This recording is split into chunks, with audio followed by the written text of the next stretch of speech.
it wasn't for Republicans like Mike Pence, Mitt Romney, a whole long list of other Republicans who decided to certify the election in 2021, the United States would have lost its last semblance of democracy and the election would have been taken by someone who didn't rightfully earn it. I say that to say to people on the left, Republicans are not damned to screw everyone over.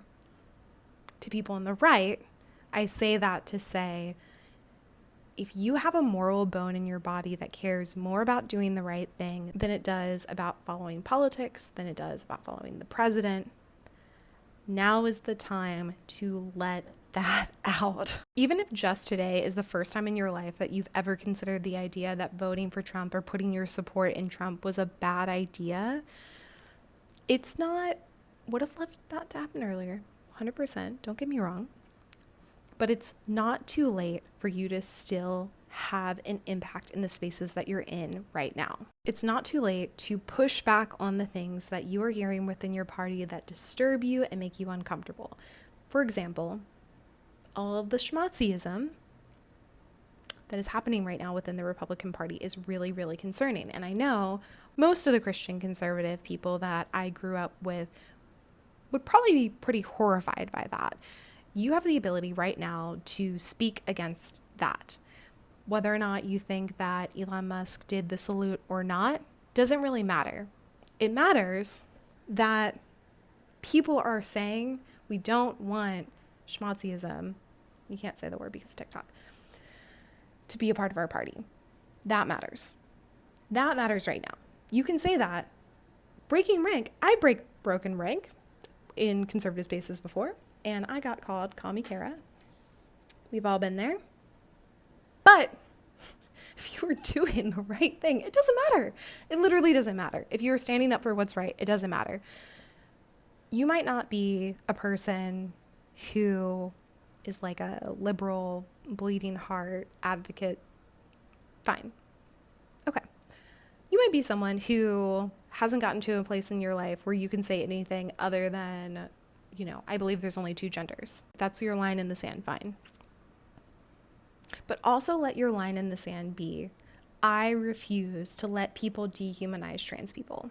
I refuse to listen to people talk about trans people as if they're not even human. I refuse to listen to people talk about undocumented people as if they're not even human.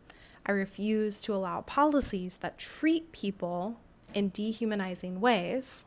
And I think any Christian should be okay with that concept. If not, take some time with that. But I think that's very anyone should be able to agree with that. Of course, people don't, because we wouldn't be having this conversation if that wasn't the case. Maybe your line in the sand is saying that you are pro-life. Fine.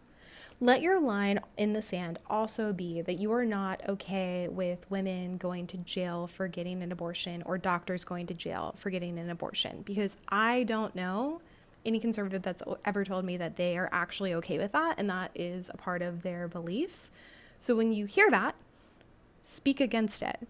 When people discuss it as a possibility, speak against it. When you hear about people trying to pass bills in states to make those things happen, speak against it. Call your congresspeople, tell them that you're pro-life and this matters to you, but it also matters that people shouldn't have to go to jail if they do get an abortion, that you don't want that. You don't want a surveillance state that monitors when women leave the state or some sort of nonsense like that. Speak out against that. Conservatives working together can change the Overton window of what is acceptable within the party.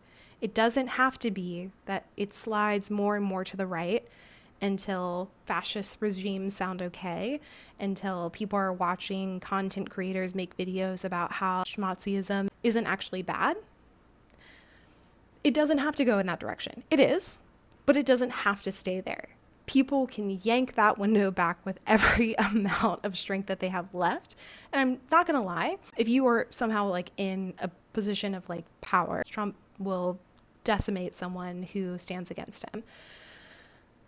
So that's not great.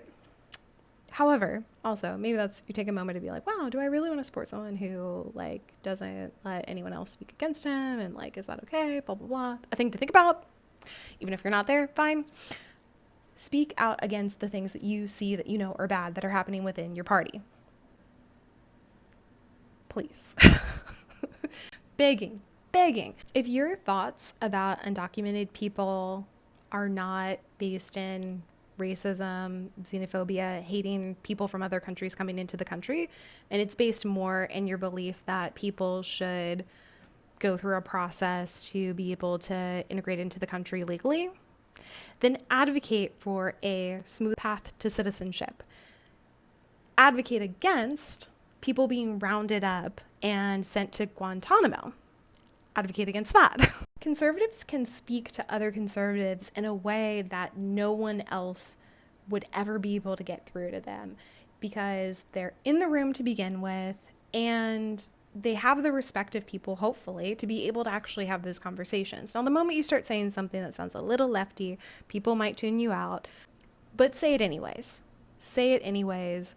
Be in the room saying, hey, guys, we shouldn't do this X horrific thing that's dehumanizing to people. That's bad.